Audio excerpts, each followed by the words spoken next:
My name's Aaron. Welcome back to my channel. How are you? I'm super fantastic and doing really well. I hope you are too. And today I'm reviewing from the house of Etat Libre de Orange, Rien Intense Incense. Oh my gosh, that's how to trip someone up, isn't it? Intense Incense. Anyway, this is £140 for 100ml. This house seems very good value. Top notes are aldehydes. Okay, rose, iris, cissus, cumin, incense. The base notes are oak, moss, leather, patchouli, and amber. Do we have our bottles of, I'm going to just say intense incense? Are we engaged with the higher self? Let's get testing. So the reason why I chose this is incense is actually one of my most favorite notes. I really love it. I enjoy creating with it. I think it's really nice to work with and you can do some nice stuff with it. We reviewed 2 of these and the vertical one I really loved. So I've got hopes for this one. Okay, so let's apply fragrance. What am I expecting? Oh, incense. Could stop the review there, really, can we? Let's have a look at the atomizer. The atomizer is like great. So let's apply the fragrance. This is a miss for me and I'm really disappointed. And I was thinking in my head before trying to be professional. Obviously, there's a lot of people's work and there's hard work involved in this, but I'm going to be honest with you. I really don't like it. There is a bit like a soapy quality mixed with fluffiness that I don't like. What I wanted more was sort of more classical cinnamon, eugenol, frankincense, really with some woods, patchouli, just to give you lift, like really woody fragrance. That's really what I thought it was going to be with incense, with some exciting sort of amber notes. That's kind of what I was expecting for intense incense. On a plus side, this is lots of radiance and long lasting, and that's the construction of it. Now, there's different ways to construct perfumery. One of them is to build straight onto musks, straight into dipropylene glycol or other solvents, or to build on isosuper on helione.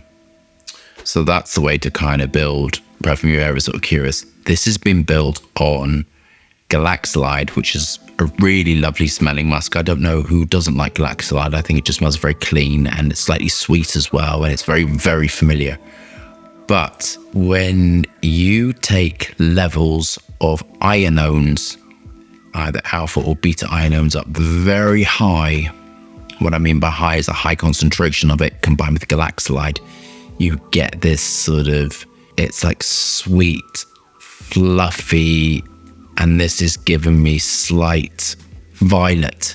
There's like a violet finish of it, which means in this they're using fruit-like raw materials, something like methylanandrolate or some acetates or something. The use of aldehydes as well, you have to be so careful. This is an example of how to make a powdery accord. So this smells very, very powdery, and I really, really don't like powdery accords. And I'm smelling trails of it. So if you love this sort of fragrance, this is amazing because the performance of it is really good. The problem I've got is the acetates. I'll try and explain this quite simply. Acetates and aldehydes are kind of intermixable. They're different chemical structures, but they give you a feel and they do things within perfumery, like they can be used to give fruit aspects. And the aldehydes, C10, C11, are very clean and soapy. They have a very, very clean, soapy finish to it. And I was scaling up a fragrance. I added too much. I think it was C10 or I think it was C12 or C11. I can't remember one of them. And the fragrance was so aldehydic and so soapy, it was unwearable. And we paid to get that destroyed because I couldn't cope with it. I just thought it was just really unwearable. I had to remake it again. But my standards are so high, I won't put anything out. That's not perfect. So just don't do it. This is what I'm detecting. This violet, which the violet is from the vanillin molecules. This is from the ionones, the Galaxolide, and other fruit raw materials, giving this is like a violet finish. Just smells powdery.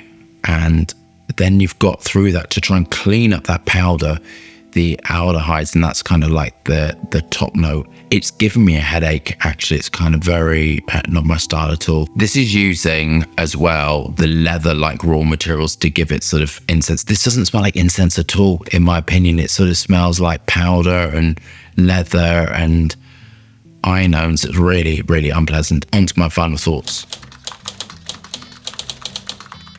I don't like this at all. And to be honest with you, this is not my style of perfumery. I thought it was going to be eugenol, cinnamon, cinnamate, cinnamon aldehyde, benzobenzoate, cinnamon leaf, frankincense, all of that on Ice Super and have some glorious, maybe some vetiver, maybe something. But I just can't cope. And even the amounts of patchouli in it are kind of not working for me. It's not dark enough, not rich enough, and it's really giving me a headache, and I really, really want to go and scrub this off my skin. So in this aspect, I'm not going to give it a mark because I think that's unfair, and there are people's livelihoods in this. And just because I particularly don't like it and I want to scrub it off my skin doesn't mean it's a bad perfume. As I said, it's so strong and radiant that that's part of the problem when I don't like it. I would suggest testing this very, very lightly and to see whether you like it. I think if you like this style of perfumery, this is going to be the most amazing thing ever because the performance is really brilliant. But the construction and the style of perfume, I really don't like, and I really don't want to go and wash it off my skin, which I'm going to do right now. So I hope you love that review. Thumbs up and subscribe for fascinating, interesting content, lots of moving hands and lots of fragrance views. Hope you're staying safe and well. See you soon.